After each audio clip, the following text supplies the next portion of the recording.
그 이튿날 뭇 백성의 족장들과 제사장들과 레위 사람들이 율법의 말씀을 밝히 알고자 하여 학사 에스라에게 모여서 율법에 기록된 바를 본즉 여호와께서 모세를 통하여 명령하시기를 이스라엘 자손은 일곱째 달 절기에 초막에서 거할지니라 하였고, 또 일러스되 모든 성읍과 예루살렘에 공포하여 이르기를 너희는 산에 가서 감람나무 가지와 들감람나무 가지와 화석류 나무 가지와 종려나무 가지와 기타 무성한 나무 가지를 가져다가 기록한 바를 따라 초막을 지으라 하라 한지라.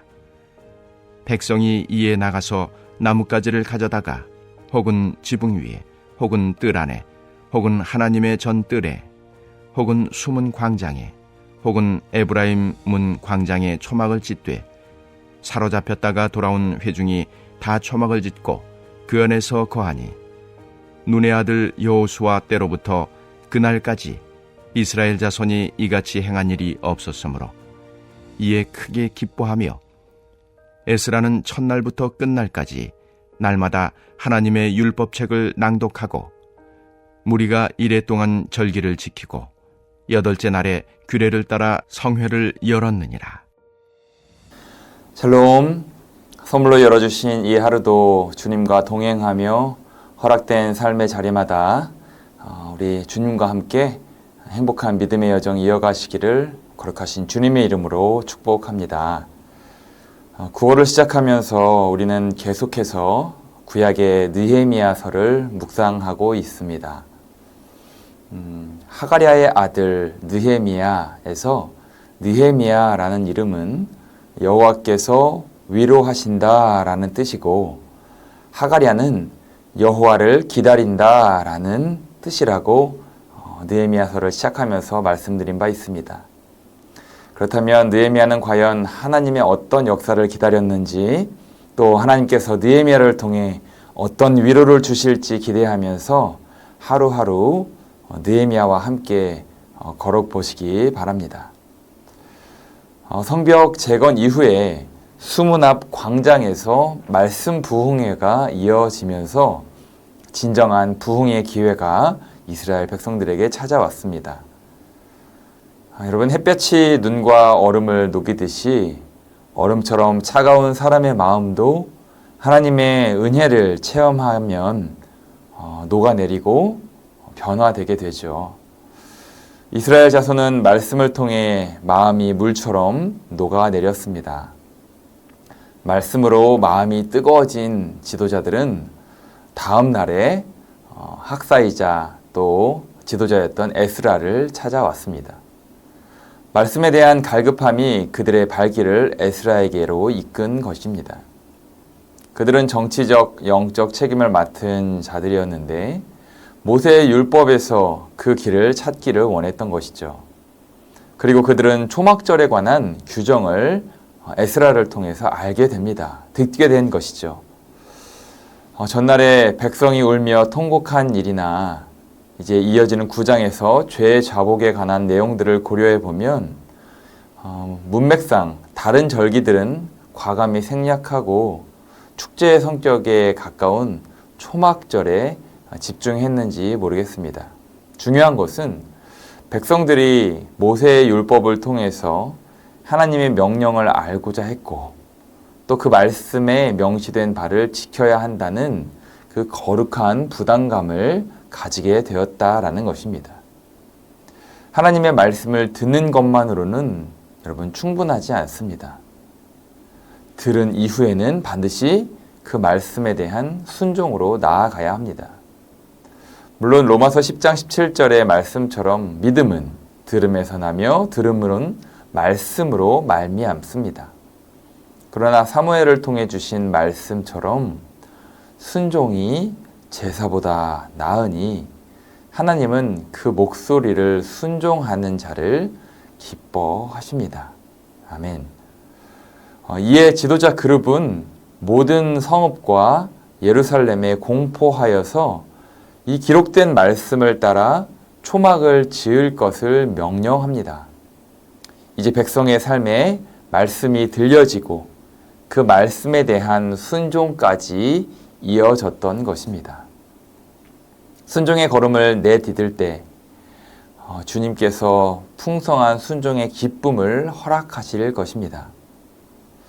이렇게 초막절을 지키자는 지도자들의 그 말에 백성들은 말씀대로 필요한 재료를 모아서 지붕 위나 또 뜰 안이나 하나님의 전에 그 뜰이나 숨은 광장이나 에브라임 문 광장 등의 초막을 지었습니다.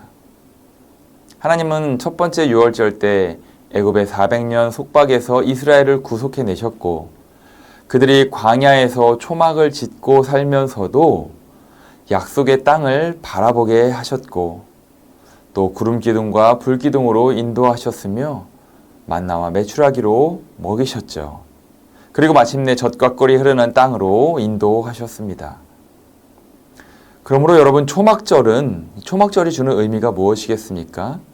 주님의 풍성한 공급과 인도하심을 보여주는 동시에 광야같이 척박한 환경에서도 영원한 약속의 땅을 바라보면서 소망과 기쁨으로 견딜 수 있음을 말씀하는 절기가 바로 초막절입니다. 수문화 부흥의 이후 하나님의 말씀이 주는 기쁨을 경험한 백성들은 이 초막절을 지키라는 계명에 순종하여 초막절을 지켰고 큰 기쁨을 누리게 되었습니다. 에스라는 초막절 기간에 날마다 하나님의 율법책을 낭독했고 무리는 그 일주일 동안 절기를 철저히 그리고 기쁘게 지켰습니다. 그리고 여덟째 날에는 규례를 따라 성회를 거룩한 예배의 그 성회를 열었던 것이죠.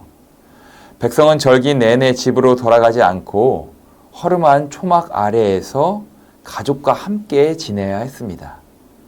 그러면서 선조들의 광야 생활을 떠올리면서 새삼 감격하여서 또 감동했을 것입니다. 이처럼 때마다 절기를 통해 하나님이 어떤 분인지, 하나님이 어떤 일을 행하셨는지를 돌아보며 기억한다면 순종이 주는 이 기쁨과 절기의 의미가 되살아나서 하나님을 기억하고 또 하나님의 일하심을 우리의 후대에도 전하는 놀라운 일이 계속해서 일어날 것입니다. 사랑하는 여러분, 알바트로스라는 새는 날개가 가장 큰 새로 가장 멀리까지 날 수 있다고 합니다. 그런데 멀리 날 수 있다라는 것은 그 새의 체력이 강해서가 아니라 바람을 탈 줄 알기 때문이라고 합니다. 자신을 내려놓고 바람의 힘으로 세상을 누비면서 날아가는 것이죠. 이처럼 우리는 하나님께서 우리 마음 가운데 주시는 비전을, 그 꿈을 감사함으로 받고 말씀 가운데 주시는 감동과 또 감격의 힘으로 하나님께서 인도하시는 바람을 온전히 탈 줄 알아야 하겠습니다. 말씀을 깨달을 때, 그리고 깨닫게 하신 말씀에 순종할 때 마치 얼음장처럼 차갑게 굳어졌던 우리의 삶은 물처럼 따뜻하게 녹아서 먼저는 우리의 삶을 적시고 나아가 기쁨이 넘치는 삶으로 변화되어서 또 누군가의 삶에도 생명수를 흐르게 할 수 있을 줄 믿습니다. 오늘 하루도 하나님의 말씀을 듣고 또 깨닫는 복된 주일이 되어서 명절 연휴 가운데에서도 그 말씀에 순종함으로 주님께서 오늘 주신 그 기쁨으로 충만하시기를 주님의 이름으로 간절히 축원합니다. 이 시간 함께 마음 모아 기도하기 원합니다. 첫 번째 기도할 제목은 말씀을 깨닫고 그 말씀에 순종함으로 주님께서 허락하신 기쁨이 넘치는 삶으로 변화되어서 누군가의 삶에도 하나님의 생명수를 흐르게 하옵소서. 두 번째 기도할 제목은 창조절 셋째 주일 삶의 모든 영역을 다듬어 가실 우리 창조주 하나님을 기대하면서 시작된 후반기 사역을 통해 가정에서나 일터에서나 교회에서나 성령의 풍성한 열매를 맺어가게 하옵소서. 우리 함께 마음 모아 기도하겠습니다.